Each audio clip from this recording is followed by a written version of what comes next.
क्या आपने कभी मन से अनुभव किया है कि बुधवार का दिन केवल सप्ताह का एक साधारण दिन नहीं, बल्कि वह शुभ क्षण है जब विघ्नहर्ता प्रथम पूज्य भगवान गणेश अपने भक्तों के जीवन में प्रवेश कर उनकी सभी बाधाओं को धीरे धीरे समाप्त करने लगते हैं। प्रियजनों, आज का यह बुधवार अत्यंत पावन है।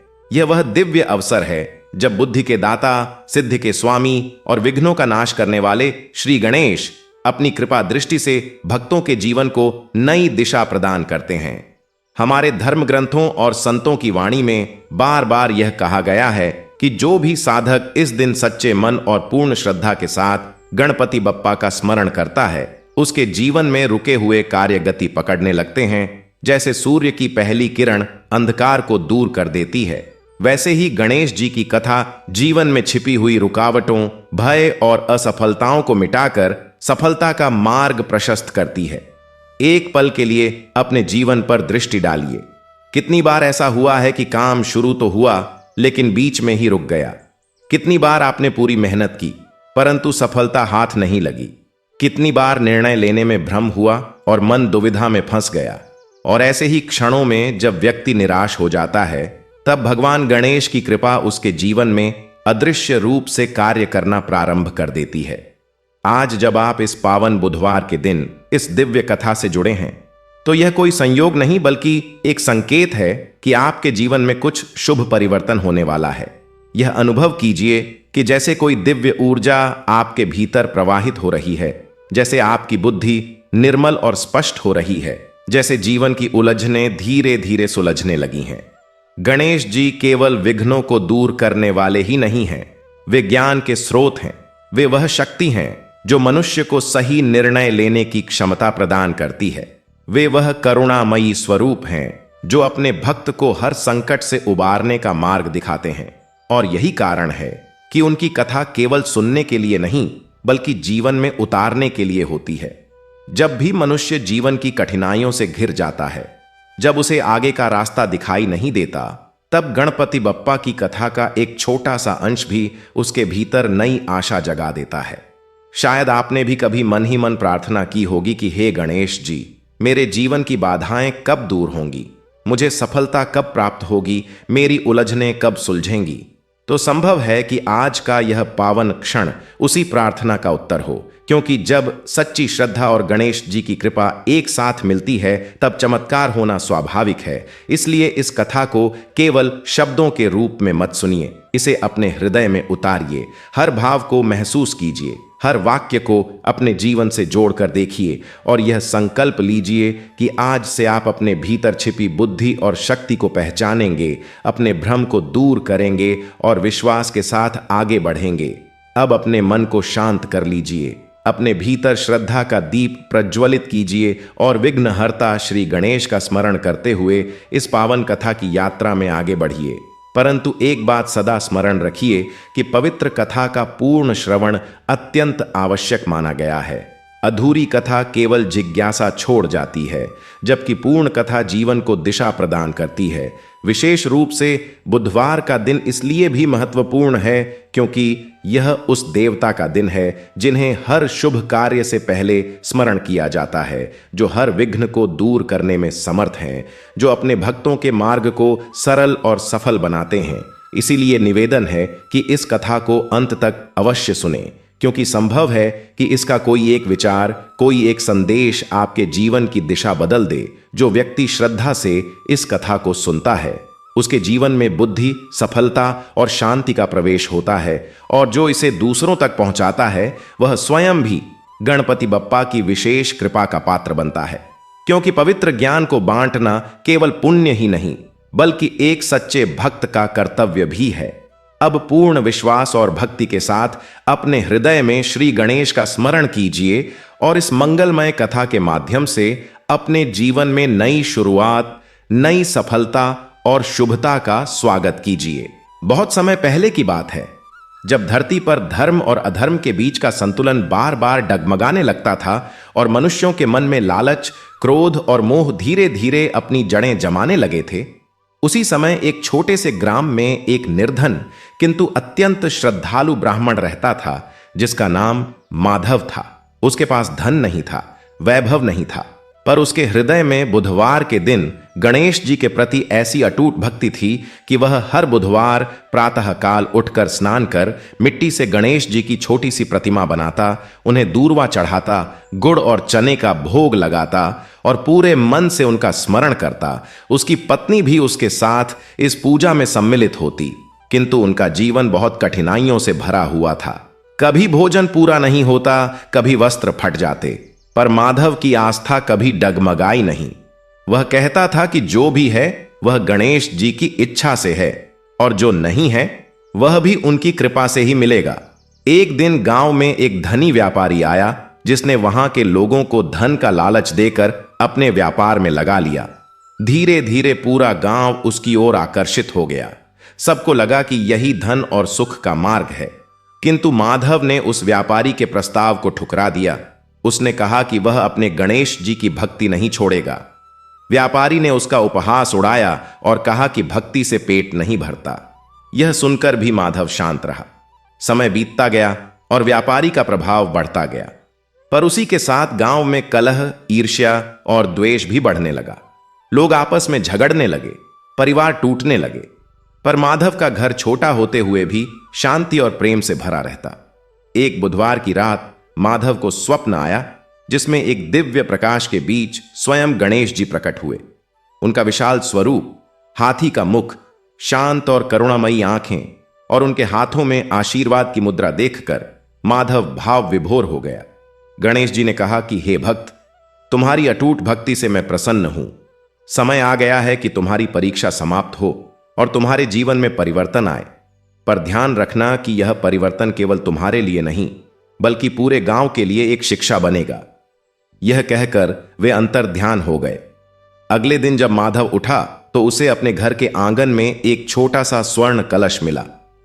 पहले तो उसे विश्वास नहीं हुआ, पर जब उसने उसे उठाया तो वह सचमुच स्वर्ण का बना था। उसने तुरंत उसे गणेश जी के चरणों में समर्पित कर दिया और कहा कि यह सब आपकी कृपा है। उसी समय उसकी पत्नी ने कहा कि क्यों ना हम इसका उपयोग अपने जीवन को सुधारने में करें, पर माधव ने कहा कि पहले यह समझना होगा कि यह वरदान क्यों मिला है। उसी दिन गांव में खबर फैल गई कि माधव को कोई चमत्कारी वस्तु मिली है। लोग उसके घर आने लगे। व्यापारी भी आया और उसने उस कलश को खरीदने का प्रस्ताव रखा, पर माधव ने मना कर दिया। उसने कहा कि यह कोई व्यापार की वस्तु नहीं है, यह तो भगवान की कृपा है।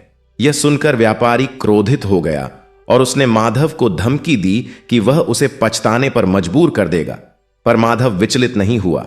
बुधवार का दिन आया और उसने पहले की तरह पूजा की। उसी दिन अचानक गांव में एक भयंकर संकट आ गया। व्यापारी का सारा धन किसी अज्ञात कारण से नष्ट होने लगा। उसके गोदाम में आग लग गई, उसके नौकर उसे छोड़कर भाग गए और वह स्वयं भी बीमार पड़ गया। पूरे गांव में भय का वातावरण फैल गया। लोग समझ नहीं पा रहे थे कि यह सब क्या हो रहा है। तब माधव ने सबको एकत्र किया और कहा कि यह सब लालच और अहंकार का परिणाम है। हमें अपने जीवन में फिर से भक्ति और सच्चाई को स्थान देना होगा। उसने सबको बुधवार के दिन गणेश जी की पूजा करने के लिए प्रेरित किया। धीरे धीरे लोग उसकी बात मानने लगे। सबने मिलकर गणेश जी का पूजन किया और आश्चर्य की बात यह थी कि जैसे जैसे उनकी भक्ति बढ़ी, वैसे वैसे गांव का संकट भी दूर होने लगा। व्यापारी भी अपने अहंकार को त्याग कर माधव के पास आया और क्षमा मांगी। माधव ने उसे गले लगा लिया और कहा कि सच्ची भक्ति में ही सच्चा सुख है। कुछ समय बाद वही गांव जो पहले कलह और द्वेष से भरा था, अब प्रेम और शांति का प्रतीक बन गया और माधव का छोटा सा घर भक्ति का केंद्र बन गया, जहां हर बुधवार को लोग एकत्र होकर गणेश जी का स्मरण करते, कथा सुनते और अपने जीवन को सुधारने का संकल्प लेते। समय बीतता गया, पर माधव की कथा दूर दूर तक फैल गई। लोग कहते थे कि जिसने भी सच्चे मन से बुधवार के दिन गणेश जी का स्मरण किया, उसके जीवन के सारे विघ्न दूर हो गए। एक दिन फिर से माधव को स्वप्न आया, जिसमें गणेश जी ने कहा कि हे भक्त, तुमने अपने जीवन से यह सिद्ध कर दिया कि सच्ची श्रद्धा और निष्ठा से बड़ा कोई धन नहीं होता। तुम्हारी कथा युगों युगों तक लोगों को प्रेरणा देती रहेगी। और यह कहकर वे पुनः अंतर ध्यान हो गए। उस दिन के बाद से माधव और भी अधिक भक्ति में लीन हो गया। उसका जीवन एक उदाहरण बन गया कि चाहे कितनी भी कठिनाई क्यों न हो, यदि मन में श्रद्धा और विश्वास हो तो भगवान स्वयं मार्ग प्रशस्त करते हैं। और यही कारण है कि आज भी जब बुधवार का दिन आता है तो लोग पूरे श्रद्धा भाव से गणेश जी की पूजा करते हैं, दूर्वा अर्पित करते हैं, मोदक का भोग लगाते हैं और यही प्रार्थना करते हैं कि उनके जीवन के सभी विघ्न दूर हों, उनके घर में सुख, शांति और समृद्धि बनी रहे। और जैसे माधव का जीवन गणेश जी की कृपा से बदल गया, वैसे ही हर भक्त का जीवन भी उनकी कृपा से उज्जवल हो जाए। और इस प्रकार यह कथा केवल एक व्यक्ति की नहीं, बल्कि हर उस भक्त की है जो सच्चे मन से गणेश जी को याद करता है, उनकी शरण में जाता है और अपने जीवन को एक नई दिशा देने का साहस करता है। यही इस कथा का सार है कि भक्ति में इतनी शक्ति होती है कि वह सबसे कठिन परिस्थितियों को भी बदल सकती है। और जो व्यक्ति इस सत्य को समझ लेता है, उसके जीवन में कभी अंधकार नहीं रहता, केवल प्रकाश ही प्रकाश फैलता जाता है। और इस प्रकार माधव की यह भक्ति गाथा पूर्ण हुई, जो आज भी हर उस गांव में, हर उस घर में, हर उस मन में जीवित है जहां गणेश जी के प्रति सच्ची श्रद्धा का दीप प्रज्वलित है। और जब तक यह धरती है, जब तक यह आकाश है, जब तक यह सूरज और चांद हैं, तब तक माधव जैसे भक्तों की कथाएं गाई जाती रहेंगी और गणेश जी की महिमा का गुणगान होता रहेगा, क्योंकि वे ही सबके प्रथम पूज्य हैं, वे ही विघ्नहर्ता हैं, वे ही मंगल मूर्ति हैं और उनकी कृपा से ही इस संसार में सब कुछ संभव है। इसलिए हे भक्तजनों, आप भी हर बुधवार को पूरे श्रद्धा भाव से गणेश जी की पूजा करें, उनका स्मरण करें और अपने जीवन को उनकी भक्ति से सुशोभित करें, क्योंकि जिस घर में गणेश जी का वास होता है, उस घर में सदा सुख, शांति और समृद्धि बनी रहती है। और यही इस कथा का अंतिम संदेश है जो माधव ने अपने जीवन से हमें दिया है। अब उस पावन गांव की कथा आगे बढ़ती है जहां माधव के जीवन में गणेश जी की कृपा उतरी थी और जहां से एक नई यात्रा का आरंभ हुआ था, जो केवल माधव की नहीं बल्कि उस संपूर्ण भूखंड की थी जिसे गणेश जी ने अपने आशीर्वाद से सींचा था। उस गांव का नाम था सुवर्णपुर और यह नाम भी बड़े अद्भुत संयोग से पड़ा था, क्योंकि जब माधव को वह स्वर्ण कलश मिला था, उसके बाद से ही लोगों ने उस गांव को सुवर्णपुर कहना शुरू कर दिया था। पहले उस गांव का नाम था केवल धूलिपुर, क्योंकि वहां की मिट्टी अत्यंत रूखी और बंजर थी और खेती भी ठीक से नहीं होती थी। लोग मेहनत करते पर फसल अच्छी नहीं होती और इसीलिए निर्धनता का साया हर घर पर मंडराता रहता था। पर जब से माधव की भक्ति ने उस गांव में चमत्कार दिखाया और व्यापारी के अहंकार का नाश हुआ, तब से धीरे धीरे उस गांव की मिट्टी भी बदलने लगी। बारिश ठीक समय पर आने लगी, फसलें लहलहाने लगीं और जो जमीन कभी बंजर थी वह भी हरी भरी होने लगी। लोग कहते थे कि यह सब गणेश जी की कृपा है और माधव की भक्ति का प्रताप है। माधव के घर में भी परिवर्तन आया था। वह स्वर्ण कलश जो उसे मिला था, उसे उसने गांव के एक पुराने मंदिर के जीर्णोद्धार में लगा दिया। उसने किसी के कहने पर भी उस धन का उपयोग अपने लिए नहीं किया। गांव के लोगों ने जब यह देखा तो उनके मन में माधव के प्रति श्रद्धा और भी बढ़ गई। उन्होंने मिलकर उस मंदिर का पुनर्निर्माण किया। पुराने पत्थरों को हटाकर नए पत्थर लाए गए, मंदिर की दीवारें छूने से पुती गईं और मंदिर के गर्भगृह में गणेश जी की एक सुंदर मूर्ति स्थापित की गई। उस मूर्ति को भी एक विद्वान शिल्पकार ने बनाया था जो किसी दूर के गांव से आया था, और उसने भी कहा था कि ऐसी दिव्य प्रेरणा उसे पहले कभी नहीं मिली थी जितनी इस मूर्ति को बनाते समय मिली। जब वह मूर्ति बनकर तैयार हुई तो देखने वाले दंग रह गए। गणेश जी का मुख इतना प्रसन्न और करुणामयी था कि जो भी उसे देखता उसके नेत्रों में अश्रु आ जाते। शिल्पकार ने स्वयं कहा था कि यह मूर्ति उसने नहीं बनाई, बल्कि गणेश जी ने स्वयं उसके हाथों को चलाया था। मंदिर की प्राण प्रतिष्ठा के दिन सारे गांव में उत्सव का वातावरण था। दूर दूर से लोग आए। माधव ने स्वयं उस पूजा का संचालन किया और जब उसने गणेश जी की स्तुति गाई तो ऐसा लगा मानो पूरा वातावरण पवित्र हो गया हो। फूलों की सुगंध चारों ओर फैल गई, मंद मंद वायु बहने लगी और आकाश में बादल जमा हो गए, मानो स्वयं प्रकृति इस पूजा में सम्मिलित हो रही हो। तभी अचानक हल्की हल्की वर्षा आरंभ हो गई, जो कि उस मौसम में बिल्कुल अप्रत्याशित थी। लोग भीगते रहे पर कोई भी पूजा स्थल नहीं छोड़ा। सबने उस वर्षा को गणेश जी का आशीर्वाद माना और भी अधिक श्रद्धा से झुक गए। उस व्यापारी का नाम था धनपत सेठ।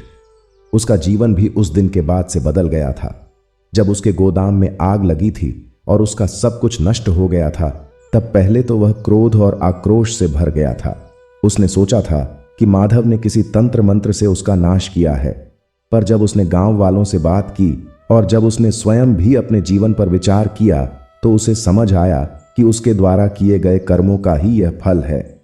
उसने गांव वालों को लालच से बर्बाद किया था, उनके परिवारों में कलह पैदा किया था, माधव जैसे निर्धन और सीधे व्यक्ति का उपहास उड़ाया था और अपने धन के अहंकार में सबको नीचा दिखाने की कोशिश की थी। जब वह बीमार पड़ा और अकेला हो गया, तो उसे असली सच्चाई का बोध हुआ।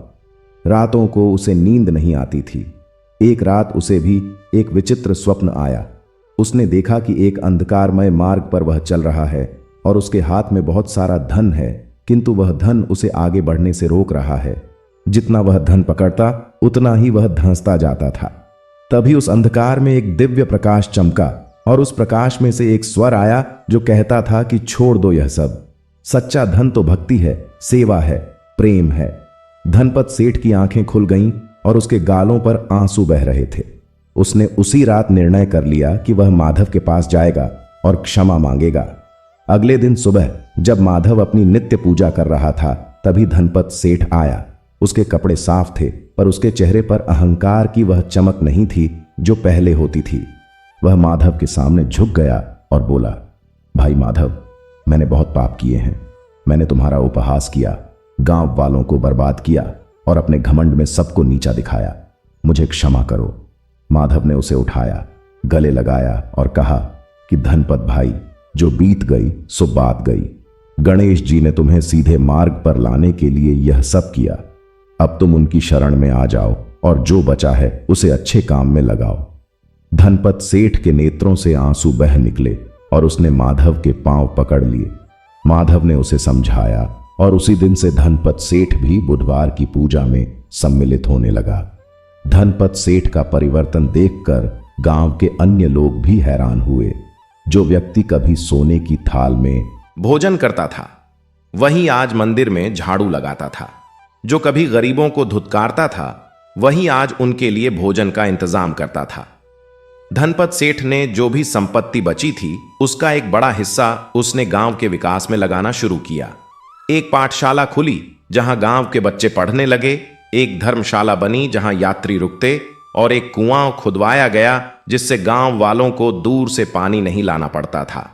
यह सब देखकर माधव के मन में गणेश जी के प्रति और भी अधिक कृतज्ञता उमड़ती और वह सोचता कि देखो भगवान की लीला कितनी अपार है, एक बुराई को भलाई में बदल दिया। माधव के परिवार में भी इस बीच बदलाव आया था। उसकी पत्नी का नाम था सुमित्रा और वह भी बड़ी श्रद्धालु स्त्री थी। वह अपने पति के साथ हर बुधवार की पूजा में सहभागी होती थी। सुमित्रा की विशेषता यह थी कि वह बहुत अच्छा गाती थी। जब वह गणेश जी के भजन गाती तो ऐसा लगता मानो स्वर्ग से कोई सुर उतर आया हो। गांव की स्त्रियां उसके पास आती और उससे भजन सीखती। धीरे धीरे मंदिर में हर बुधवार को एक भजन संध्या होने लगी, जिसमें सुमित्रा सबको गणेश जी के भजन सिखाती और साथ मिलकर कीर्तन होता। इस भजन संध्या में महिलाएं, वृद्ध, युवा सभी आते और घड़ी दो घड़ी सांसारिक चिंताओं को भूलकर भगवान की भक्ति में डूब जाते। इस भजन संध्या का प्रभाव इतना गहरा था कि लोग कहते थे कि इसमें शामिल होने के बाद उनके मन की उलझनें दूर हो जाती हैं और एक असीम शांति मिलती है। माधव और सुमित्रा के दो पुत्र थे। बड़े का नाम था गणेश प्रसाद और छोटे का था विनायक। दोनों नाम माधव ने गणेश जी के स्मरण में ही रखे थे। गणेश प्रसाद बड़ा होकर एक विद्वान बनने की इच्छा रखता था और विनायक को खेतीबाड़ी में रुचि थी। दोनों बड़े होने लगे और दोनों के व्यक्तित्व में उनके माता पिता के संस्कारों की छाप स्पष्ट दिखती थी। गणेश प्रसाद जब भी कोई कठिन प्रश्न का सामना करता तो वह पहले गणेश जी का स्मरण करता और फिर उस प्रश्न का उत्तर खोजता। उसका कहना था कि गणेश जी विद्या के देवता हैं और जब हम उनका स्मरण करते हैं तो हमारी बुद्धि खुलती है। विनायक जब खेत में काम करता तो वह मन ही मन गणेश जी के नाम का जाप करता रहता। उसका कहना था कि जब वह यह जाप करता है तो उसके हाथों में शक्ति आ जाती है और थकान महसूस नहीं होती। समय बीतता गया और गणेश प्रसाद बड़ा हुआ। उसने एक बड़े नगर में जाकर शास्त्रों का अध्ययन किया। वहां उसके गुरु एक महान पंडित थे जिनका नाम था आचार्य विद्यासागर। वे अत्यंत विद्वान थे, पर उन दिनों उनके मन में एक संशय था। उन्होंने बहुत सारे ग्रंथ पढ़े थे, बहुत सारे तर्क वितर्क किए थे और कहीं ना कहीं उनके मन में यह विचार आने लगा था कि यह सब भक्ति पूजा क्या है, यह तो बस मन का भ्रम है। जब गणेश प्रसाद उनके पास पहुंचा और उन्होंने उससे उसके बारे में पूछा तो गणेश प्रसाद ने अपने पिता माधव की कथा सुनाई। आचार्य विद्यासागर ध्यान से सुनते रहे। उनके भीतर कुछ हिला। वे बोले, पर पुत्र, तुम्हारे पिता को मिला स्वर्ण कलश तो संयोग हो सकता है, इसे चमत्कार कैसे मान लें? गणेश प्रसाद ने विनम्रता से कहा, गुरुदेव, मेरे पिता ने उस स्वर्ण कलश को अपने लिए नहीं रखा, उसे मंदिर निर्माण में लगा दिया। यदि वह संयोग था तो भी उसका उपयोग इतने पवित्र कार्य में हुआ कि वह स्वयं पवित्र हो गया, और यदि वह चमत्कार था तो उसने यही सिद्ध किया कि भक्ति व्यर्थ नहीं जाती। आचार्य विद्यासागर चुप हो गए। उन्हें कोई उत्तर नहीं सूझा। उस रात उन्हें भी एक अद्भुत स्वप्न आया जिसमें उन्होंने देखा कि एक विशाल ग्रंथागार है और उसमें असंख्य ग्रंथ हैं, पर वे सब धूल से ढके हैं। तभी एक बालक आता है जो सूंड वाला है और वह अपनी सूंड से उन ग्रंथों पर फूंक मारता है और धूल हट जाती है और ग्रंथ चमक उठते हैं। आचार्य विद्यासागर सुबह उठे तो उनके मन का संशय दूर हो गया था। उन्होंने गणेश प्रसाद को बुलाया और कहा, पुत्र, तुम्हारे पिता की कथा ने मेरे वर्षों के संशय को दूर कर दिया। आज से मैं भी बुधवार के दिन गणेश जी की पूजा करूंगा। गणेश प्रसाद जब वापस सुवर्णपुर आया तो वह केवल विद्वान नहीं था, वह एक भक्त भी था। उसने गांव में एक पाठशाला शुरू की जहां वह न केवल शास्त्रों की शिक्षा देता था बल्कि बच्चों को भक्ति और नैतिकता का पाठ भी पढ़ाता था। वह अपने हर पाठ की शुरुआत गणेश जी के नाम से करता और अपने छात्रों को यह सिखाता कि विद्या और भक्ति एक दूसरे के पूरक हैं। जो विद्या भक्ति से रहित हो वह अहंकार को जन्म देती है, और जो भक्ति विद्या से रहित हो वह अंधविश्वास बन जाती है। इसलिए दोनों का समन्वय आवश्यक है। उधर विनायक ने अपनी खेती में एक अद्भुत प्रयोग किया। उसने अपने खेत के एक कोने में गणेश जी की एक छोटी सी मूर्ति स्थापित की और हर बुधवार को उस मूर्ति के सामने दीप जलाता, दूर्वा चढ़ाता और गुड़ चने का भोग लगाता। गांव के कुछ लोगों ने उसका मजाक उड़ाया और कहा कि खेत में पूजा करने से क्या होगा, खेत को तो पानी और खाद चाहिए। विनायक ने उनकी बात सुनी, पर वह अपने काम से विचलित नहीं हुआ। उस वर्ष उसके खेत में जो फसल हुई वह इतनी अधिक और इतनी अच्छी थी कि पूरे क्षेत्र में इसकी चर्चा होने लगी। जिन लोगों ने उसका मजाक उड़ाया था वे भी उसके पास आए और पूछा कि ऐसी फसल कैसे हुई। विनायक ने कहा कि इसमें मेरी मेहनत भी है और गणेश जी का आशीर्वाद भी। मेहनत तो सब करते हैं, पर जब उस मेहनत में श्रद्धा जुड़ जाती है तो उसका फल भी विशेष होता है। इस घटना के बाद गांव के और किसानों ने भी अपने अपने खेतों में गणेश जी की पूजा शुरू की और अगले कुछ वर्षों में सुवर्णपुर अपनी समृद्ध फसलों के लिए पूरे प्रदेश में प्रसिद्ध हो गया। लोग दूर दूर से वहां की खेती देखने आते और उससे प्रेरणा लेते। सुवर्णपुर अब केवल एक गांव नहीं था, वह एक तीर्थ स्थल बन गया था। एक ऐसा स्थान जहां आकर लोगों को लगता था कि उनके जीवन की समस्याएं छोटी हो गई हैं और मन को शांति मिली है। माधव अब वृद्ध हो चला था। उसके बाल सफेद हो गए थे और उसके चेहरे पर झुर्रियां आ गई थीं, पर उसकी आंखों में वही दिव्य प्रकाश था जो बचपन से था। वह अब भी हर बुधवार प्रातःकाल उठकर स्नान करता, गणेश जी की पूजा करता और उसके बाद मंदिर जाकर वहां की साफ सफाई में मदद करता। गांव वाले उसे बड़े आदर से बुलाते थे। लोग अपनी समस्याएं लेकर उसके पास आते और वह सबको यही उपदेश देता कि भगवान का भरोसा रखो, अपना काम ईमानदारी से करो और सबके साथ प्रेम से रहो। ये 3 बातें उसके जीवन का सार थीं। एक दिन एक नौजवान माधव के पास आया जिसका नाम था रमेश। वह किसी दूर के गांव से आया था और उसकी आंखों में बड़ा दुख था। उसने माधव से कहा कि मेरे पिता ने एक साहूकार से कर्ज लिया था, जो अब इतना बड़ा हो गया है कि हम उसे चुका नहीं सकते। साहूकार ने धमकी दी है कि वह हमारी जमीन ले लेगा। हमारे पास कोई चारा नहीं है। मैं बहुत मेहनत करता हूं, पर कर्ज इतनी तेजी से बढ़ता है कि कभी पूरा नहीं होता। माधव ने उसकी बात सुनी और उसकी आंखों में करुणा आ गई। उसने रमेश से कहा, पुत्र, पहले मुझे बताओ कि तुम्हारे घर में क्या क्या है। रमेश ने कहा कि उनके पास थोड़ी जमीन है, एक छोटी गाय है और एक पुरानी बैलगाड़ी। माधव ने कहा, ठीक है, तुम कल बुधवार है, सुबह उठकर स्नान करना, गणेश जी की पूजा करना और फिर अपनी गाय का दूध निकालकर उसमें से थोड़ा दूध गणेश जी को चढ़ाना और बाकी बाजार में बेचना। यह काम हर बुधवार करना। रमेश को यह बात बड़ी अजीब लगी, पर उसने कहा कि ठीक है, मैं करूंगा। जब वह चलने लगा तो माधव ने उसे रोका और कहा, एक बात और, साहूकार के पास जाओ और उससे विनम्रता से बात करो। उसे बताओ कि तुम कर्ज चुकाना चाहते हो और उससे थोड़ा समय मांगो। क्रोध या घृणा से काम नहीं होगा। रमेश ने ऐसा ही किया। अगले कुछ महीनों की कथा बड़ी अद्भुत है। रमेश ने हर बुधवार को गणेश जी की पूजा की और अपनी मेहनत से काम किया। धीरे धीरे उसकी गाय का दूध बढ़ने लगा।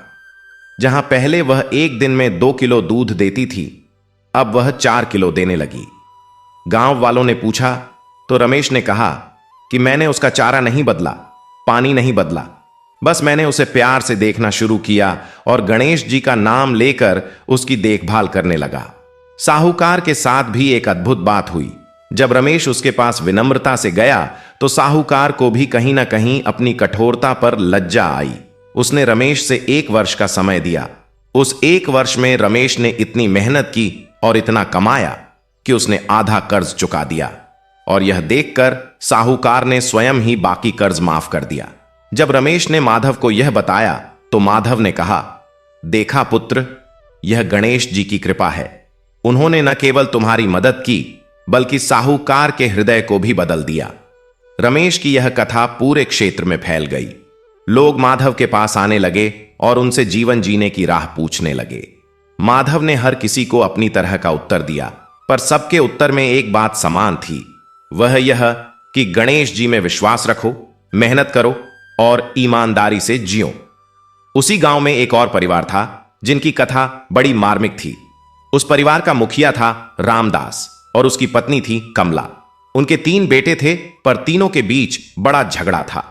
जमीन के बंटवारे को लेकर तीनों भाइयों में वर्षों से कलह चल रही थी। बड़ा भाई कहता था कि सब कुछ उसे मिलना चाहिए क्योंकि वह बड़ा है। मंझला कहता कि उसने सबसे अधिक मेहनत की है, इसलिए उसे अधिक मिलना चाहिए। छोटा कहता कि मां बाप की सेवा उसने की है, इसलिए उसे ज्यादा मिलना चाहिए। इस झगड़े में बूढ़े रामदास और कमला बेहद दुखी थे। वे माधव के पास आए और उनसे मार्गदर्शन मांगा। माधव ने तीनों बेटों को बुलाया। उसने उनसे कहा कि तुम तीनों अगले 3 बुधवार को मंदिर में आओ और गणेश जी के सामने बैठकर एक काम करो। तुम में से हर एक को एक एक दीपक जलाना है और उस दीपक को तब तक जलाए रखना है जब तक वह बुझे नहीं। जो सबसे लंबे समय तक जलाए रखे उसे जमीन का सबसे बड़ा हिस्सा मिलेगा। तीनों भाइयों ने सोचा कि यह तो बड़ा आसान काम है। पहले बुधवार को तीनों दीपक लाए। बड़े भाई का दीपक जल्दी बुझ गया, मंझले का थोड़ा देर चला और छोटे का सबसे देर तक जला। पर माधव ने परिणाम नहीं बताया और कहा कि अगले बुधवार फिर आओ। दूसरे बुधवार को भी यही हुआ, तीसरे बुधवार को भी। तीसरे बुधवार के बाद माधव ने तीनों को एक साथ बिठाया और कहा कि देखो, इन 3 बुधवारों में तुम तीनों ने गणेश जी के सामने 3-3 दीपक जलाए। इन दीपकों का प्रकाश एक दूसरे से कभी नहीं लड़ा। एक दीपक की लौ दूसरे दीपक की लौ से ईर्ष्या नहीं करती, सब मिलकर प्रकाश देते हैं। इसी प्रकार तुम तीनों भाई हो, एक ही मां बाप के दीपक। जब तुम आपस में लड़ते हो तो तुम्हारे मां बाप के मन का प्रकाश बुझता है। जब तुम मिलकर रहते हो तो वह प्रकाश और बढ़ता है। जमीन तो बांटी जा सकती है, पर प्रेम नहीं बांटा जा सकता। तीनों भाई यह सुनकर चुप हो गए। बड़े भाई के नेत्रों में आंसू आ गए। उसने छोटे और मंझले को गले लगा लिया और कहा कि भाई, हमने मां बाप को बेकार में कितना दुख दिया। आज से हम तीनों मिलकर रहेंगे। उस दिन के बाद वह परिवार एकजुट हो गया और उनके घर में जो सुख और शांति आई वह किसी बंटवारे से नहीं आ सकती थी। माधव की ख्याति अब केवल उसके गांव तक सीमित नहीं रही थी। दूर दूर के नगरों और गांवों से लोग उसके पास आने लगे। एक बार एक बड़े नगर के एक धनी सेठ की पुत्री का विवाह होने वाला था, पर किसी कारण से वह विवाह बार बार टूट रहा था। सेठ जी बहुत परेशान थे।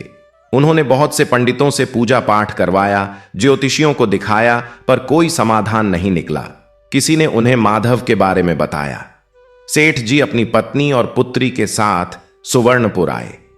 माधव ने उनकी बात सुनी और फिर लड़की की ओर देखा।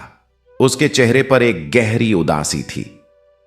माधव ने उससे अलग से बात की और पूछा, पुत्री, तुम्हें क्या चाहिए? सच बताओ। लड़की ने पहले तो कुछ नहीं कहा, पर जब माधव ने बड़े ही प्रेम से पूछा तो उसने बताया कि वह वास्तव में विवाह नहीं करना चाहती। वह पढ़ना चाहती है, वह कुछ बनना चाहती है, पर घर वाले उसे यह नहीं करने दे रहे। माधव ने उसकी बात सुनकर सेठ जी को बुलाया और कहा, सेठ जी, विवाह में बाधा इसलिए आ रही है क्योंकि यह लड़की विवाह के लिए तैयार ही नहीं है। उसके मन में कुछ और है। आप उसकी बात सुनिए। सेठ जी को पहले तो बड़ा आश्चर्य हुआ, पर माधव की बात में ऐसा विश्वास था कि उन्होंने अपनी बेटी से पूछा। बेटी ने अपने मन की बात बताई। सेठ जी पहले तो नाराज हुए, पर फिर उनकी पत्नी ने समझाया और माधव ने भी कहा कि देखिए, भगवान ने हर प्राणी को उसके अपने स्वभाव के अनुसार बनाया है। अपनी पुत्री के मन को समझिए। यदि उसका मन विद्या की ओर है तो यह भी गणेश जी की ही कृपा है, क्योंकि गणेश जी ही विद्या के देवता हैं। उनकी बेटी को पढ़ने का अवसर दीजिए। सेठ जी ने माधव की बात मानी और अपनी बेटी को पढ़ने का अवसर दिया। कुछ वर्षों बाद वह लड़की एक प्रसिद्ध वैद्य बनी और अपने नगर में उसने एक ऐसा आश्रम स्थापित किया जहां गरीब लोगों का मुफ्त इलाज होता था। उसने जो विवाह किया वह भी एक ऐसे व्यक्ति के साथ किया जो उसके काम में सहयोगी था। सेठ जी अपने जीवन के अंत में माधव के पास फिर आए और कहा, माधव भाई, उस दिन तुमने मेरी पुत्री का जो जीवन बचाया वह मैं कभी नहीं भूल सकता। तुमने मुझे यह समझाया कि भगवान की इच्छा को समझने के लिए अपने अहंकार को एक तरफ रखना पड़ता है। ये सब कथाएं सुवर्णपुर की सीमाओं से बाहर फैलने लगीं। एक बार एक राजा के दूत उस गांव में आए। उस राजा का नाम था राजा प्रताप सिंह और वे एक बड़े राज्य के स्वामी थे। उनके राज्य में एक विचित्र समस्या थी। राज्य में धन की कमी नहीं थी, सेना शक्तिशाली थी, खेत उपजाऊ थे, पर फिर भी प्रजा में एक अजीब सी उदासी छाई रहती थी। लोग काम तो करते थे, पर उनके जीवन में उत्साह नहीं था, आनंद नहीं था। राज दरबार के पंडित और वैद्य इसका कारण नहीं खोज पाए थे। तब किसी ने राजा को सुवर्णपुर के माधव के बारे में बताया। राजा प्रताप सिंह ने अपने दूतों को माधव के पास भेजा और उन्हें राजधानी बुलाया। माधव को पहले तो संकोच हुआ। वह एक सीधा साधा ब्राह्मण था और राजाओं के दरबार में जाने का उसे कोई अनुभव नहीं था। पर उसकी पत्नी सुमित्रा ने कहा कि यह गणेश जी की बुलावट है, जाना चाहिए। माधव ने गणेश जी से प्रार्थना की और राजधानी के लिए निकल पड़ा। राजधानी का वैभव देखकर माधव को कोई आश्चर्य नहीं हुआ, क्योंकि उसके मन में सांसारिक वैभव के प्रति कोई आकर्षण नहीं था। वह सीधे राजा के सामने पहुंचा और राजा ने उससे राज्य की समस्या बताई। माधव ने कहा कि हे राजन, क्या आप मुझे एक दिन आपके राज्य में घूमने का अवसर देंगे? राजा ने अनुमति दी। माधव पूरे दिन राज्य में घूमा। उसने बाजार देखा, खेत देखे, नदी देखी, मंदिर देखे और लोगों से बातें की। जब वह शाम को राजा के पास वापस आया तो राजा ने पूछा कि क्या समझे। माधव ने कहा, महाराज, आपके राज्य में सब कुछ है, पर एक चीज नहीं है और वह है उत्सव। लोग काम करते हैं, घर जाते हैं, सोते हैं, सुबह फिर काम पर निकलते हैं। इस चक्र में कहीं भी आनंद, उत्सव, भक्ति और सामुदायिक जीवन नहीं है। जब लोग मिलकर नहीं गाते, मिलकर नहीं नाचते, मिलकर भगवान को नहीं भजते, तो जीवन में रस नहीं आता। राजा ने पूछा, तो क्या करें? माधव ने कहा, महाराज, बुधवार को पूरे राज्य में गणेश उत्सव मनाने की घोषणा करें। सार्वजनिक पूजा हो, भजन हो, सब मिलकर प्रसाद बांटें। बच्चे, बूढ़े, स्त्री, पुरुष सब साथ आए। जब लोग एक साथ किसी पवित्र उद्देश्य से जुड़ते हैं तो उनके मन का अकेलापन दूर होता है और जीवन में आनंद आता है। राजा प्रताप सिंह ने माधव की बात को गहराई से समझा और ऐसा ही किया। अगले बुधवार से पूरे राज्य में गणेश उत्सव मनाने की घोषणा हुई। पहले तो लोगों को थोड़ा अजीब लगा, पर जब उत्सव शुरू हुआ तो देखते देखते सारा राज्य उसमें रंग गया। बच्चे दौड़कर आए, स्त्रियों ने गीत गाए, वृद्धों ने अपने बचपन की यादें साझा कीं और जवानों ने मिलकर मंदिर की सजावट की। उस दिन के बाद से राज्य में एक नई ऊर्जा आ गई। लोगों के चेहरे पर मुस्कान लौट आई और वह उदासी जो बरसों से छाई थी धीरे धीरे दूर होने लगी। राजा प्रताप सिंह ने माधव को बहुत सारे उपहार देने चाहे, पर माधव ने मना कर दिया। उसने कहा, महाराज, मुझे कुछ नहीं चाहिए। यदि देना ही चाहते हैं तो अपने राज्य में गरीबों की मदद करें, विद्यालय खुलवाएं और यह सुनिश्चित करें कि हर बुधवार यह गणेश उत्सव होता रहे। राजा ने यह वचन दिया और माधव वापस अपने गांव सुवर्णपुर लौट आया। जब माधव सुवर्णपुर वापस आया तो उसका स्वागत बड़े उत्साह से हुआ, पर माधव के लिए सबसे बड़ा स्वागत वह था जो उसके छोटे से घर में सुमित्रा ने किया। सुमित्रा ने उसके लिए गुड़ और चने की खिचड़ी बनाई थी जो माधव की सबसे प्रिय थी। माधव ने उसे खाया और कहा, इससे स्वादिष्ट भोजन मुझे राजधानी के महल में भी नहीं मिला। सुमित्रा हंस पड़ी और बोली, भगवान की भक्ति और परिवार का प्रेम, यही तो सब धनों से बड़ा धन है। उन दिनों देश में कभी कभी दुर्भिक्ष पड़ता था। एक वर्ष ऐसा आया जब वर्षा बिल्कुल नहीं हुई। नदियां सूखने लगीं, कुएं खाली होने लगे और फसलें नष्ट हो गईं। पूरे क्षेत्र में अकाल का भय फैल गया। लोग खाने पीने के लिए तरसने लगे। राज्य से सहायता आती थी पर वह पर्याप्त नहीं थी। ऐसे में सुवर्णपुर के लोगों ने जो किया वह उस पूरे क्षेत्र के लिए एक उदाहरण बन गया। माधव ने सबको एकत्र किया और कहा कि यह संकट गणेश जी की परीक्षा है, हमें मिलकर इसका सामना करना होगा। उसने सबसे पहले यह किया कि गांव में जिनके पास भी अनाज का थोड़ा भी भंडार था उन सबसे अनुरोध किया कि वे उसका एक हिस्सा समाज के लिए दें। धनपत सेठ ने सबसे पहले अपना पूरा भंडार खोल दिया। विनायक ने अपनी बचत का सारा अनाज दे दिया। गांव के अन्य लोगों ने भी यथाशक्ति योगदान दिया। माधव ने एक सामुदायिक भंडार स्थापित किया जहां से सबको उनकी आवश्यकता के अनुसार अनाज मिलता। इस व्यवस्था में कोई भेद नहीं था, न धनी गरीब का, न ऊंच नीच का। इसके साथ ही माधव ने एक और काम किया। उसने गांव के सभी लोगों को मिलकर पुराने कुओं को साफ करने में लगाया, तालाब खुदवाए और पानी के संरक्षण के उपाय किए। उसने कहा कि गणेश जी हमें मार्ग दिखाते हैं, पर काम हमें स्वयं करना होता है। भक्ति का अर्थ बैठे रहना नहीं है। भक्ति का अर्थ है भगवान के भरोसे अपनी पूरी शक्ति से कार्य करना। गांव वालों ने मिलकर इतना परिश्रम किया कि उस भयंकर अकाल में भी सुवर्णपुर में कोई भूखा नहीं रहा। आसपास के गांवों से भी लोग सहायता मांगने आने लगे और माधव ने कभी किसी को खाली हाथ नहीं लौटाया। उस अकाल के बाद जब वर्षा लौटी और धरती हरी हुई, तब लोगों ने माधव से पूछा कि यह सब कैसे हो गया।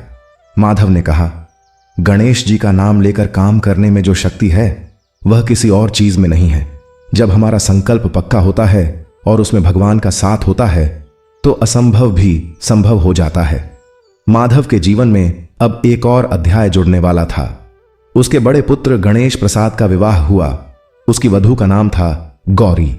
गौरी एक छोटे से गांव से आई थी और उसके पिता बहुत साधारण किसान थे। माधव के परिवार ने उसे अत्यंत प्रेम और सम्मान से घर में लिया। सुमित्रा ने गौरी को अपनी ही बेटी की तरह रखा।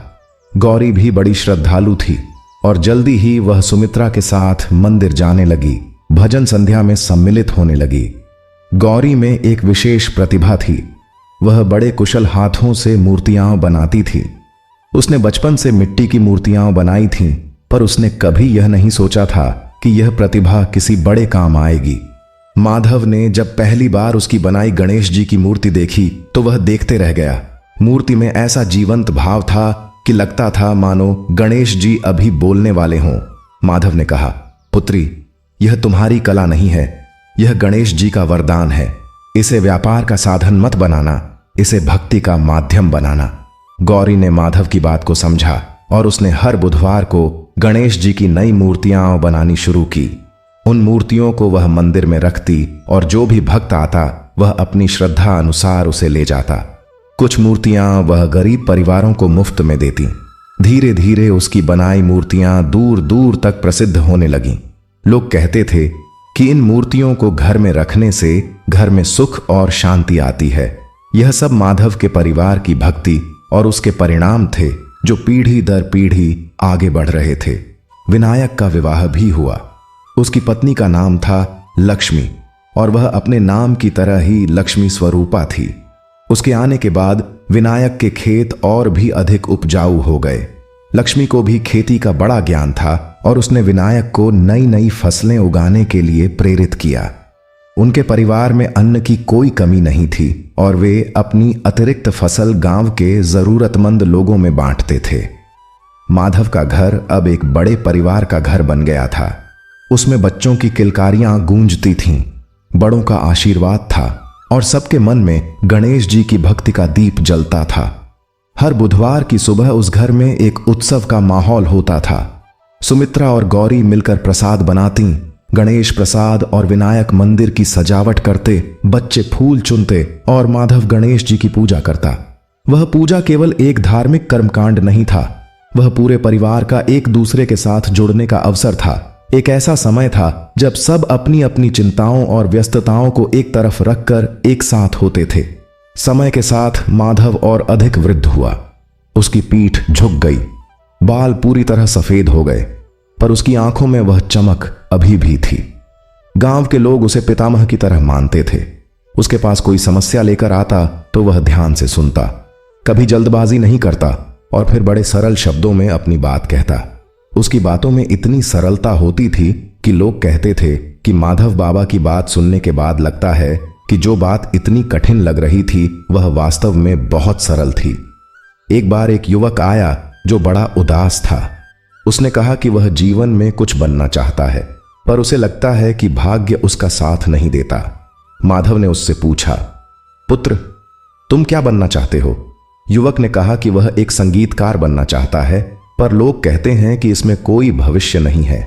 माधव ने कहा, गणेश जी विद्या और कला के देवता हैं। यदि तुम्हारे मन में संगीत की सच्ची लगन है तो यह भी एक भक्ति का ही मार्ग है, पर पहले मुझे बताओ कि तुम कितनी मेहनत करते हो। युवक ने कहा कि वह घंटों रियाज करता है। माधव ने कहा, ठीक है, आज से हर बुधवार को मंदिर में अपना संगीत गाओ, गणेश जी के सामने अपनी कला अर्पित करो। जो कला भगवान को समर्पित हो जाती है वह और भी निखर जाती है। युवक ने ऐसा ही किया। हर बुधवार को वह मंदिर में आकर गाता। पहले तो कुछ लोगों ने हंसी उड़ाई, पर माधव ने कहा कि जो सच्चे मन से भगवान के सामने गाता है उसे लोगों की हंसी की परवाह नहीं करनी चाहिए। धीरे धीरे उसका स्वर इतना मधुर हो गया कि जब वह मंदिर में गाता तो लोग खींचे चले आते। एक बार एक बड़े नगर से एक प्रसिद्ध संगीत गुरु उस क्षेत्र में आए थे। किसी ने उन्हें उस युवक के बारे में बताया। उन्होंने सुना और उसे अपना शिष्य बनाने का प्रस्ताव दिया। उस युवक का जीवन बदल गया। वह बाद में एक प्रसिद्ध भजन गायक बना और उसने अपने गुरु के रूप में सदा माधव का नाम लिया। माधव की कथा में एक और महत्वपूर्ण प्रसंग आता है जो उसके जीवन के अंतिम वर्षों का है। उन दिनों एक महामारी आई जिसने कई गांवों को अपनी चपेट में ले लिया। सुवर्णपुर भी उससे अछूता नहीं था। कई लोग बीमार पड़ने लगे। वैद्य थे पर उनके पास दवाइयां कम पड़ रही थीं। माधव ने उस समय जो किया वह देखकर सब चकित रह गए। माधव ने सबसे पहले गणेश जी की पूजा की और उनसे मार्गदर्शन मांगा। उसी रात उसे एक स्वप्न आया जिसमें उसने देखा कि जंगल में कुछ विशेष जड़ी बूटियां हैं जो इस बीमारी में उपयोगी हो सकती हैं। अगले दिन वह वृद्धावस्था की परवाह किए बिना जंगल में गया और वे जड़ी बूटियां ढूंढ लाया। वैद्य ने उन्हें देखा और कहा कि ये तो वास्तव में उपयोगी हैं। उनसे दवाएं बनाई गईं और बीमार लोगों को दी गईं। धीरे धीरे लोग ठीक होने लगे, पर इस सब में माधव स्वयं थक गया। उसकी आयु बहुत हो गई थी और इस परिश्रम ने उसके शरीर को कमजोर कर दिया। उसने अनुभव किया कि उसका जीवन अब समाप्ति की ओर है, पर इससे वह भयभीत नहीं हुआ।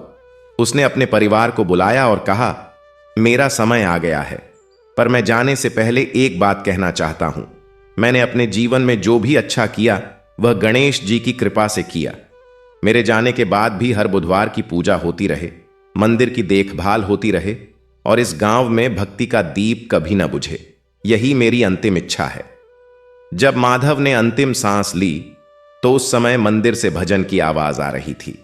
सुमित्रा ने बताया कि उस समय माधव के चेहरे पर ऐसी शांति थी जो उसने अपने पूरे जीवन में कभी किसी के चेहरे पर नहीं देखी थी। लोग कहते हैं कि उस समय मंदिर के गर्भगृह में एक दिव्य प्रकाश चमका और उसके बाद शांत हो गया। जो भी देखने वाले थे उन्होंने यही कहा कि गणेश जी स्वयं अपने इस सच्चे भक्त को लेने आए थे। माधव के जाने के बाद सुवर्णपुर में एक गहरा शोक छा गया। लोग उसे बहुत याद करते थे, पर माधव ने जो बीज बोया था वह एक विशाल वृक्ष बन चुका था। गणेश प्रसाद ने अपने पिता की परंपरा को आगे बढ़ाया। विनायक ने खेती को भक्ति का माध्यम बनाए रखा। सुमित्रा हर बुधवार की भजन संध्या में जाती रहीं जब तक उनमें शक्ति रही। गौरी की मूर्तियां और भी अधिक लोकप्रिय हो गईं और धनपत सेठ, जो कभी माधव का शत्रु था, वह अब उसके सबसे बड़े स्मृति रक्षक के रूप में जाना जाता था। माधव की स्मृति में गांव में एक उत्सव शुरू हुआ। हर वर्ष बुधवार के दिन एक बड़ा मेला लगता जिसमें दूर दूर से लोग आते, कथावाचक आते और माधव की कथा सुनाते, संगीतकार आते और भजन गाते, बच्चे आते और नृत्य करते, बड़े आते और एक दूसरे से मिलते। यह मेला केवल एक उत्सव नहीं था, यह माधव के जीवन का संदेश था जो हर वर्ष नए रूप में जीवित होता था। पीढ़ियां बदलती गईं, पर सुवर्णपुर में माधव की कथा की जड़ें इतनी गहरी थीं कि वे हिलने का नाम नहीं लेती थीं। गणेश प्रसाद के बच्चे बड़े हुए, उनके बच्चों के बच्चे बड़े हुए, पर हर पीढ़ी में एक माधव था जो भक्ति की मशाल को थामे रहता था। कभी कभी वह मशाल धुंधली पड़ती, पर पूरी तरह बुझती कभी नहीं थी, क्योंकि जब भी अंधेरा गहरा होता तब कहीं न कहीं से कोई नया माधव उठता और उस मशाल को फिर से जला देता। सुवर्णपुर की कथा में एक और अध्याय जुड़ता है जो बहुत वर्षों बाद का है। उस समय तक बहुत कुछ बदल चुका था। पुराने पेड़ थे, पुरानी नदी थी, पुराना मंदिर था जो अब और भी भव्य हो चुका था, पर गांव के लोग बदल गए थे, जमाना बदल गया था। उस समय माधव के वंश में एक लड़की पैदा हुई जिसका नाम था संध्या। संध्या बड़ी तेज बुद्धि की थी और उसने बड़े शहर में जाकर पढ़ाई की। वहां उसने अनेक नई बातें सीखीं, नई सोच के लोगों से मिली और उसके मन में अपनी परंपराओं के प्रति कुछ प्रश्न उठने लगे। जब संध्या गांव वापस आई तो उसने देखा कि बुधवार की पूजा होती है, मंदिर जाते हैं लोग, पर कहीं ना कहीं उस पूजा में वह प्राण नहीं है जो माधव के समय में थी। लोग यंत्रवत पूजा करते हैं पर उसमें भाव नहीं है। संध्या ने अपने दादाजी से, जो माधव के पुत्र गणेश प्रसाद के पुत्र थे, पूछा कि यह सब क्यों हो रहा है। उन्होंने कहा, बेटी, जब भक्ति केवल आदत बन जाती है तो उसमें से भाव चला जाता है। माधव बाबा की भक्ति आदत नहीं थी, वह उनके प्राणों की सांस थी। संध्या ने इस बात को गहराई से सोचा। उसने निर्णय किया कि वह कुछ करेगी।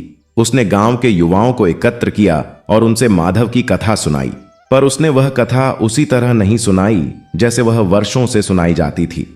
उसने उस कथा को उनके जीवन के वर्तमान प्रश्नों से जोड़ा। उसने कहा कि देखो, माधव बाबा ने किया क्या था। उन्होंने लालच के विरुद्ध संयम का रास्ता चुना था। आज भी हमारे सामने वही चुनाव है।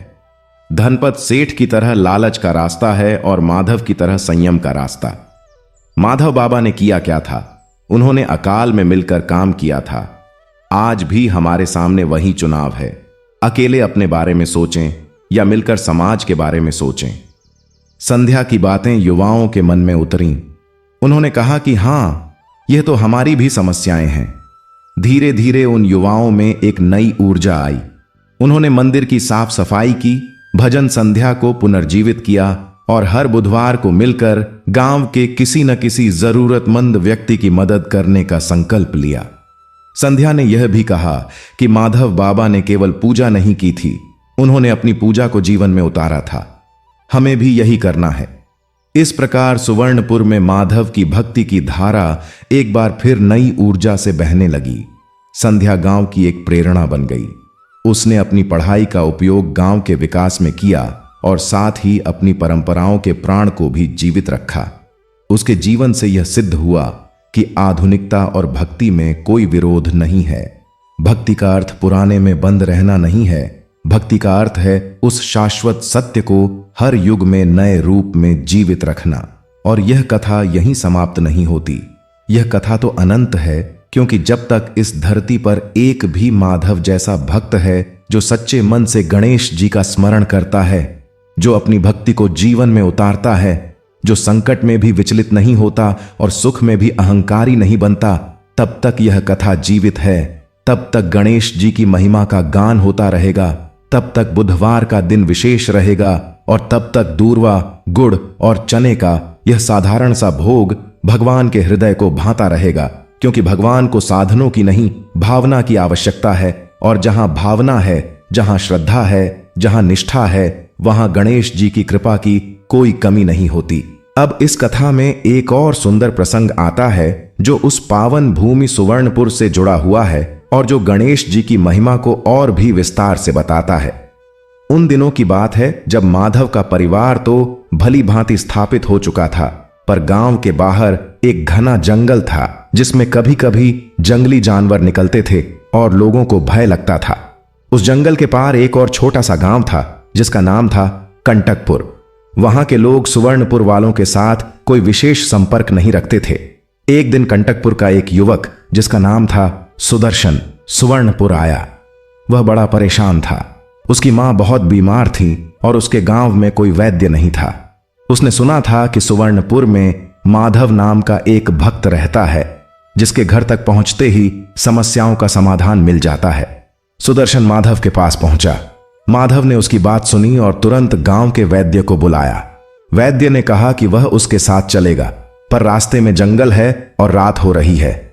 माधव ने कहा, कोई बात नहीं, गणेश जी के नाम पर चलते हैं। उसने एक दीपक लिया, गणेश जी का नाम लिया और तीनों चल पड़े। रास्ते में जंगल आया। अंधेरा था, पर माधव का दीपक नहीं बुझा। जंगली जानवरों की आवाजें आती थीं, पर कोई जानवर उनके पास नहीं आया। सुदर्शन बड़ा हैरान था। उसने कहा, बाबा, यह कैसे हो रहा है कि जंगल के जानवर हमारे पास नहीं आ रहे? माधव ने कहा, पुत्र, जब मन में भगवान का नाम होता है तो भय खुद ही दूर हो जाता है। वे कंटकपुर पहुंचे। वैद्य ने सुदर्शन की मां का इलाज किया और वह जल्दी ठीक हो गई। उस रात कंटकपुर में भी माधव की भक्ति की चर्चा होने लगी। सुदर्शन की मां ने जब वे ठीक हुई, माधव के चरण छुए और कहा कि तुमने मेरे बेटे की मदद की, जबकि हमारा और तुम्हारा कोई परिचय नहीं था। माधव ने कहा, माता, सब एक ही परमात्मा की संतान है। जब हम किसी की मदद करते हैं तो हम गणेश जी की ही सेवा करते हैं। इस घटना के बाद कंटकपुर और सुवर्णपुर के बीच की दूरी मिट गई। दोनों गांव के लोग एक दूसरे से मिलने जुलने लगे। कंटकपुर में भी बुधवार की पूजा शुरू हुई। सुदर्शन स्वयं माधव का एक भक्त बन गया और उसने अपने गांव में भी एक छोटा सा गणेश मंदिर बनवाया। इस प्रकार भक्ति की यह धारा एक गांव से दूसरे गांव में, एक परिवार से दूसरे परिवार में, एक पीढ़ी से दूसरी पीढ़ी में बहती रही।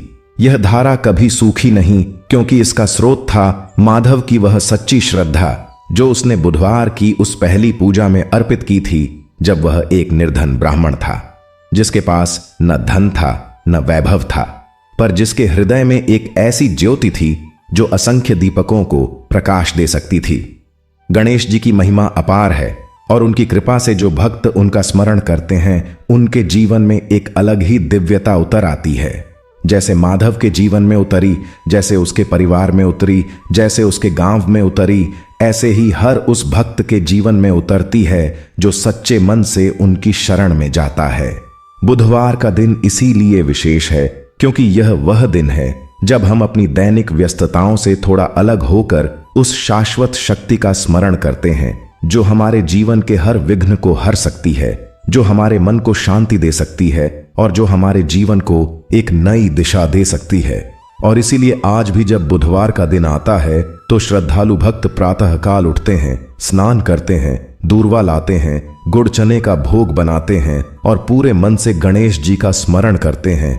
वे जानते हैं कि यह पूजा केवल एक कर्मकांड नहीं है, यह उस महान परंपरा का हिस्सा है जो माधव जैसे असंख्य भक्तों ने अपने जीवन से स्थापित की है।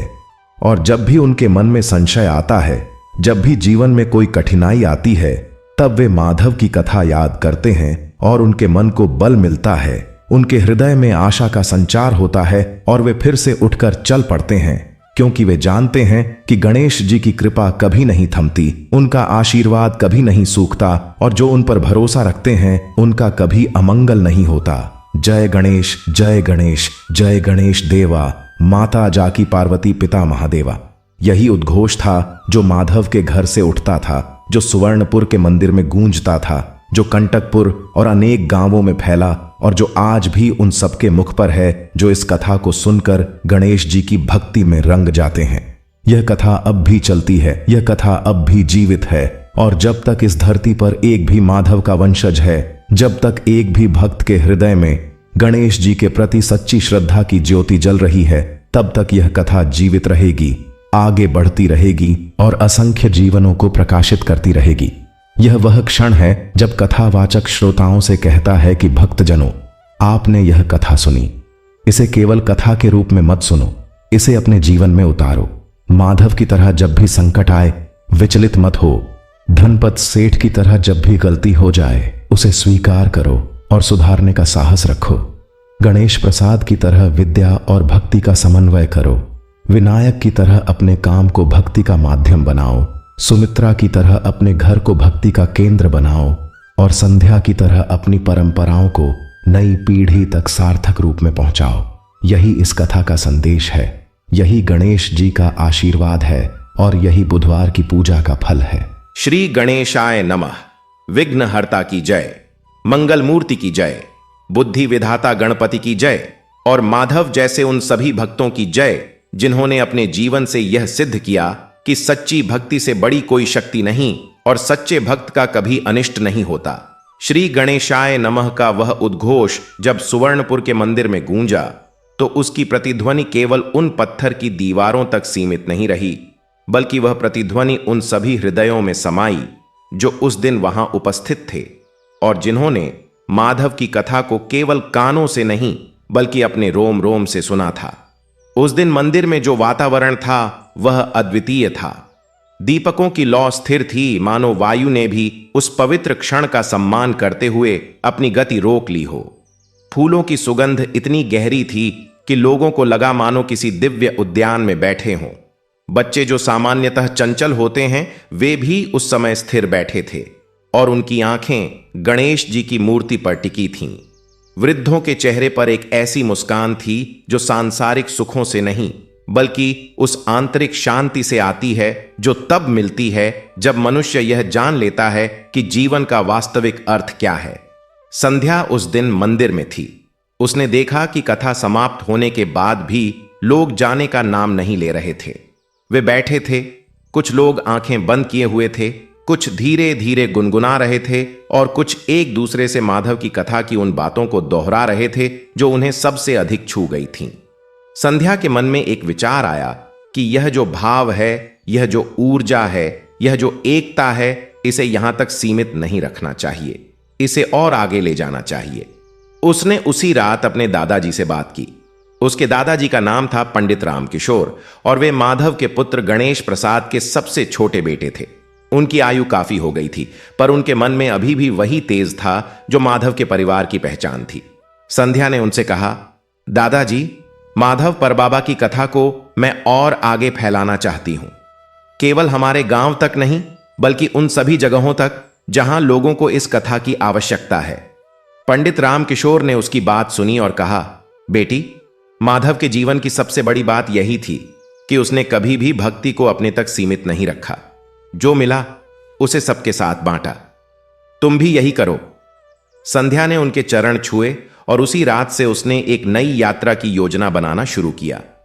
संध्या ने सोचा कि वह पैदल यात्रा करेगी, आसपास के गांवों में जाएगी, वहां के लोगों से मिलेगी और उन्हें माधव की कथा सुनाएगी। यह विचार सुनकर कुछ लोगों ने कहा कि अकेली लड़की का पैदल जाना ठीक नहीं है, पर संध्या ने कहा कि माधव परबाबा ने जब जंगल में रात को जंगली जानवरों की आवाजों के बीच यात्रा की थी तो उन्हें भय नहीं था, क्योंकि उनके साथ गणेश जी का नाम था। मेरे साथ भी वही नाम है। गांव के कुछ युवाओं ने स्वेच्छा से कहा कि वे उसके साथ चलेंगे। एक छोटा सा समूह बना जिसमें संध्या के अलावा 4 और युवा थे। उन सब ने बुधवार की सुबह गणेश जी की पूजा की। दूर्वा चढ़ाई, गुड़ चने का भोग लगाया और यात्रा पर निकल पड़े। पहला गांव जहां वे पहुंचे उसका नाम था भीमपुर। वह गांव उन दिनों बड़ी कठिनाई में था। वहां के एक बड़े जमींदार ने लगभग सभी किसानों की जमीन अपने कब्जे में कर ली थी और किसान उसके लिए मजदूरी करते थे। उनके पास खाने पीने को बस इतना था कि जीवन चले। उनके बच्चे स्कूल नहीं जाते थे क्योंकि घर में रोज की जरूरत भी बड़ी मुश्किल से पूरी होती थी। संध्या ने उस गांव में पहुंचकर देखा तो उसका हृदय भर आया। उसे माधव परबाबा की वह कहानी याद आई जब उन्होंने धनपत सेठ के सामने अपनी भक्ति की रक्षा की थी। संध्या ने उस गांव में मंदिर ढूंढा। एक छोटा सा जीर्ण मंदिर था जिसमें कोई नहीं जाता था। उसने वहां साफ सफाई की और उस शाम एक छोटी सी सभा बुलाई। पहले तो केवल कुछ ही लोग आए, पर जब संध्या ने माधव की कथा सुनानी शुरू की तो धीरे धीरे लोग आने लगे। उसने जब माधव और धनपत सेठ का प्रसंग सुनाया तो वहां के किसानों के चेहरे पर एक विचित्र भाव आया। एक बूढ़ा किसान रो पड़ा। उसने कहा कि हम लोगों का हाल भी माधव बाबा जैसा है, पर हमारे में माधव बाबा जैसी हिम्मत नहीं है। हम डरते हैं जमींदार से। संध्या ने कहा, काका, माधव बाबा भी डरते थे। वे भी इंसान थे, पर उनका भरोसा गणेश जी पर था और उस भरोसे ने उन्हें शक्ति दी। आप भी बुधवार को एक बार मिलकर पूजा करें और फिर देखें। उस बूढ़े किसान ने अगले बुधवार को मंदिर में पूजा की और फिर कुछ और किसान आए और फिर और। धीरे धीरे भीमपुर के किसानों में एक नई चेतना जागी। वे मिलने लगे, बातें करने लगे और अपनी समस्याओं का मिलकर हल खोजने लगे। उन्होंने पाया कि अकेले वे कमजोर हैं, पर साथ आकर वे शक्तिशाली हैं। उन्होंने मिलकर उस जमींदार के सामने अपनी बात रखी, शांति से, बिना क्रोध के, बिना झगड़े के। और आश्चर्य की बात यह थी कि जमींदार ने उनकी बात सुनी। शायद उसके मन में भी कहीं यह था कि वह जो कर रहा है वह सही नहीं है। धीरे धीरे भीमपुर के किसानों की स्थिति सुधरने लगी। संध्या अगले गांव की ओर बढ़ी। उसकी यह यात्रा केवल कथा सुनाने की नहीं थी। जहां जो समस्या दिखी उसका हल खोजने में भी वह लग गई। एक गांव में पीने के पानी की समस्या थी तो उसने वहां के लोगों को एकत्र कर कुआं खुदवाने की योजना बनाई और काम शुरू करवाया। दूसरे गांव में बच्चे पढ़ नहीं पाते थे तो उसने वहां के पढ़े लिखे युवाओं को प्रेरित किया कि वे शाम को 1 घंटा बच्चों को पढ़ाएं। तीसरे गांव में एक पुराना झगड़ा था जो 2 परिवारों के बीच पीढ़ियों से चला आ रहा था और उसने उन दोनों परिवारों को बिठाकर माधव की वह कथा सुनाई जिसमें रामदास के 3 बेटे दीपक जलाते हैं और माधव उन्हें प्रेम का पाठ सिखाते हैं। उस कथा को सुनकर दोनों परिवारों के मुखिया की आंखें गीली हो गईं और उन्होंने हाथ मिला लिए। संध्या की यह यात्रा कई महीनों तक चली। वह जहां जहां गई वहां वहां उसने न केवल माधव की कथा सुनाई बल्कि उस कथा के संदेश को उस गांव की विशेष परिस्थिति से जोड़ा। लोगों को लगा कि यह कथा उनके लिए ही है और यह सही भी था, क्योंकि माधव की कथा वास्तव में हर उस इंसान की कथा है जो जीवन की कठिनाइयों के बीच अपनी श्रद्धा को जीवित रखता है। जब संध्या सुवर्णपुर वापस आई तो वह थकी हुई थी, पर उसकी आंखों में एक अलग चमक थी। उसके दादाजी ने उसे देखा और कहा, बेटी, तुम्हारे चेहरे पर माधव की आभा दिखती है। संध्या ने कहा, दादाजी, मैंने इस यात्रा में यह जाना कि माधव परबाबा की कथा केवल एक कहानी नहीं है, यह एक जीवन दर्शन है जो हर युग में, हर परिस्थिति में उतना ही प्रासंगिक है जितना उनके समय में था। उसी समय सुवर्णपुर में एक विशेष आयोजन की योजना बन रही थी। वह था वार्षिक गणेश महोत्सव, जो माधव की परंपरा से चला आ रहा था और जो हर वर्ष बड़े धूमधाम से मनाया जाता था। पर इस वर्ष यह महोत्सव विशेष था क्योंकि संध्या की यात्रा के कारण आसपास के अनेक गांवों से लोग भी इस महोत्सव में शामिल होने आने वाले थे। उन गांवों से लोग आने लगे जिन्होंने संध्या से माधव की कथा सुनी थी। भीमपुर के वह बूढ़े किसान आए। उस गांव की वे माताएं आईं जिनके बच्चे अब पढ़ने लगे थे। वे दोनों परिवार आए जिन्होंने पीढ़ियों की दुश्मनी को भुला दिया था और वे सभी माधव के मंदिर के सामने खड़े होकर गणेश जी के सामने नतमस्तक हुए। उस महोत्सव में एक अद्भुत घटना हुई। जब सब लोग एकत्र हुए और गणेश जी की आरती शुरू हुई तो अचानक आकाश में एक अलग सी आभा दिखी। यह दोपहर का समय था और आकाश साफ था। पर एक क्षण के लिए ऐसा लगा मानो आकाश में कोई दिव्य प्रकाश चमका हो। लोगों ने देखा और चकित रह गए। बच्चों ने उंगली उठाकर दिखाया, वृद्धों ने आंखें बंद करके गणेश जी को प्रणाम किया।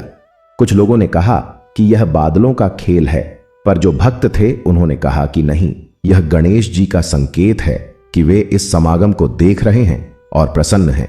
उस महोत्सव में माधव के एक पुराने मित्र का पोता भी आया था। उस मित्र का नाम था हरिदास और वह माधव के जमाने का था। हरिदास के पोते का नाम था मोहन और वह उस नगर से आया था जहां आचार्य विद्यासागर का आश्रम था। मोहन ने बताया कि आचार्य विद्यासागर ने माधव की कथा से प्रभावित होकर जो शिक्षा दी थी वह आज भी उनके आश्रम में जीवित है। हर बुधवार को उस आश्रम में गणेश जी की विशेष पूजा होती है और उस पूजा की परंपरा को शुरू करते समय आचार्य जी ने यह कहा था कि यह परंपरा सुवर्णपुर के माधव की भक्ति की देन है। यह सुनकर सुवर्णपुर के लोगों का सीना गर्व से भर गया। उन्हें लगा कि माधव की विरासत वास्तव में कितनी दूर तक फैल गई है। महोत्सव के अंत में पंडित रामकिशोर ने सबके सामने एक घोषणा की। उन्होंने कहा कि इस महोत्सव में हम सभी ने माधव की भक्ति के फल को महसूस किया है। आज से यह महोत्सव केवल सुवर्णपुर का नहीं बल्कि उन सभी गांवों का होगा जिन्होंने माधव की कथा को अपने जीवन में उतारा है।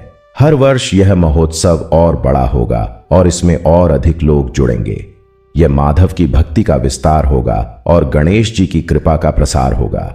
लोगों ने तालियां बजाईं और गणेश जी की जय के नारे लगाए। उस रात जब सब लोग अपने अपने घरों को चले गए तो संध्या मंदिर में अकेली बैठी रही। दीपक जल रहे थे और गणेश जी की मूर्ति उनकी रोशनी में और भी अधिक दिव्य लग रही थी। संध्या ने गणेश जी के सामने हाथ जोड़े और मन ही मन कहा, हे प्रभु, माधव पर बाबा ने जो भक्ति की वह अद्वितीय थी। मैं उसकी छाया भी नहीं हूं, पर आपसे यही प्रार्थना है कि उनकी भक्ति की वह लौ जो इस गांव में जलती है उसे कभी बुझने मत देना। उनके जैसे भक्त हर पीढ़ी में पैदा होते रहें और आपकी महिमा का गान होता रहे। संध्या को उस शांत मंदिर में बैठे बैठे ऐसा अनुभव हुआ मानो किसी ने उसके कंधे पर हाथ रख दिया हो। एक ऐसा स्पर्श जो न किसी का था न किसी का नहीं था, पर जिसने उसके मन में एक असीम शांति भर दी। उसकी आंखें भर आईं और वह बहुत देर तक उस शांति में डूबी रही। उन दिनों से कुछ वर्ष और बीते। संध्या का विवाह हुआ एक ऐसे युवक से जिसका नाम था कार्तिक और जो स्वयं भी एक श्रद्धालु परिवार से था। कार्तिक पेशे से एक शिक्षक था और उसकी भी इच्छा थी कि वह समाज के लिए कुछ करे। जब उसे माधव की कथा का पूरा विवरण मिला तो वह भी उसी धारा में बह गया। उसने कहा, संध्या, तुम्हारे परिवार की यह विरासत कितनी महान है। इसे और आगे ले जाना मेरे लिए भी सम्मान की बात होगी। और इस प्रकार दो भक्त हृदय एक हो गए और उनके जीवन की यात्रा और भी अर्थपूर्ण हो गई। कार्तिक ने अपने शिक्षक होने का उपयोग एक विशेष तरीके से किया। उसने अपने विद्यालय के बच्चों को माधव की कथा पढ़ाई, पर वह इसे केवल एक धार्मिक कथा के रूप में नहीं पढ़ाता था, वह इसे जीवन कौशल के रूप में पढ़ाता था।